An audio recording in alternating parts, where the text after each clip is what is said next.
இந்த வீடியோ உங்களுக்கு பிடிச்சிருந்ததுன்னா லைக் பண்ணுங்கள். இது வரைக்கும் அன்னை சமையல் சேனலை சப்ஸ்கிரைப் பண்ணலன்னா ரெட் கலர் சப்ஸ்கிரைப் பட்டனை கிளிக் பண்ணுங்கள். தேங்க்யூ. அன்பு நண்பர்களே, அனைவருக்கும் அன்னை சமையலின் அன்பான வணக்கங்கள். இன்னைக்கு அன்னை சமையலில் நம்ம பார்க்க போகிற ரெசிபி எறா வறுவல். வாங்க எப்படி செய்யறதுன்னு பார்க்கலாம்.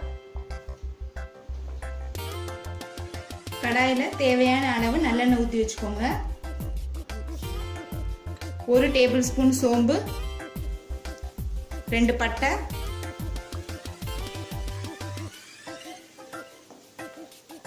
கறிவேப்பிலை,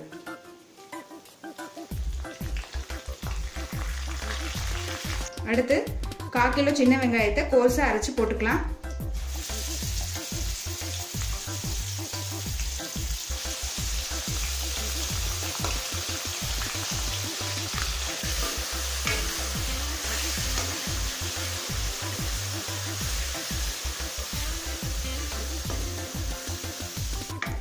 சின்ன வெங்காயம் நல்ல பச்சை வாசனை போற வரைக்கும் நல்லா வதக்கிக்கோங்க.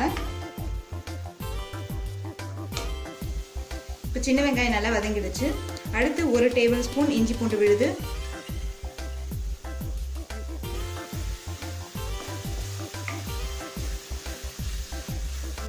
2 தக்காளி,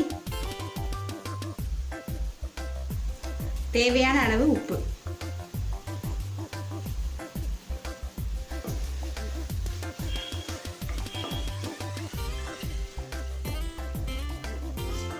இப்போ தக்காளி நல்லா வதங்கிடுச்சு. அடுத்தது 1 டீஸ்பூன் மஞ்சள் தூள், 1/2 டேபிள் ஸ்பூன் மிளகாய் தூள், 1 டேபிள் ஸ்பூன் தனியாத்தூள், 1/2 டீஸ்பூன் கரம் மசாலா. இது எல்லாத்தையும் சேர்த்து நல்லா வதக்கிக்கலாம்.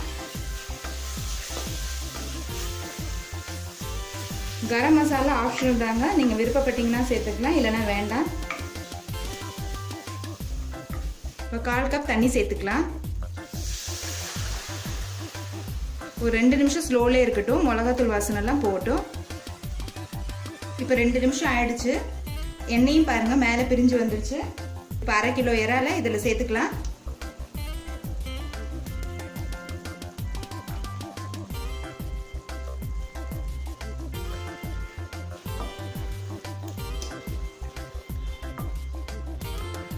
இப்போ மூடி போட்டு 10 நிமிஷம் ஸ்லோலே வச்சிடலாம். இப்போ 10 நிமிஷம் ஆயிடுச்சுங்க. எறா பாருங்க நல்லா சுருங்கிடுச்சு, நல்லா வெந்திருக்கும். இது பெரிய இறாலா இருக்கிறதுனால 10 நிமிஷம். இதே சின்ன இறாலா இருந்தால் 5 நிமிஷம் போதும். ரொம்ப நேரம் வெந்துருச்சுன்னா இறால் ரப்பர் மாதிரி ஆயிடும். இப்போ இறக்க போகிறதுக்கு முன்னாடி 1/2 டீஸ்பூன் மிளகுத்தூள் மட்டும் சேர்த்துக்கலாம்.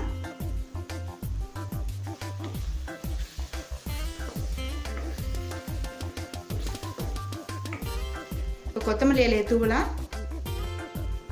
எறா வறுவலை சர்வ் பண்ணிடலாங்க. இப்போ சூப்பரான எறா வறுவல் ரெடி ஆயிடுச்சுங்க.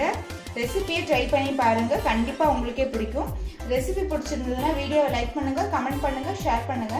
இது வரைக்கும் அன்னை சமையல் சேனலை சப்ஸ்கிரைப் பண்ணனா சப்ஸ்கிரைப் பண்ணுங்க. தேங்க்யூ.